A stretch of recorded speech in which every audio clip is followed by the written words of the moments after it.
I think the most important thing that someone writing a speech has to remember is you're not writing it for yourself, you're writing it for others.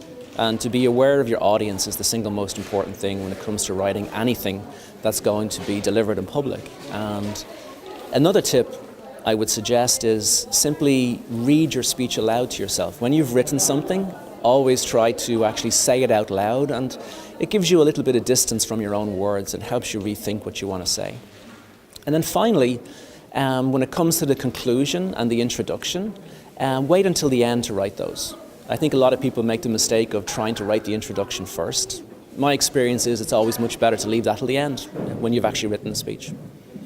At the end of the day, there's all sorts of tips people can give you, but nothing really takes the place of just immersion as much as you can, which becomes easier, I think, over the years now with the various forms of internet and social media, just to surround yourself with a little bit of English environment when you can. Just pick out the things you like to do, sports, entertainment, politics, whatever, and listen to shows, read as much as you can. That kind of day-to-day stuff is more important than any other little secret tip I might have.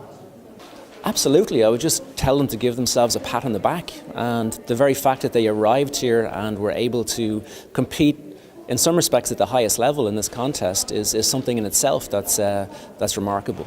So I would just wish them, to congratulate themselves. They deserve it.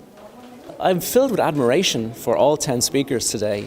On one hand, it was easier for me because I was a judge, but on the other hand, it was also more difficult. It was hard to pick out who was the best speaker at the end. And you can't help but think, when I was a younger person at their age, I was nowhere near as accomplished in public speaking, and I was filled with admiration for them, actually.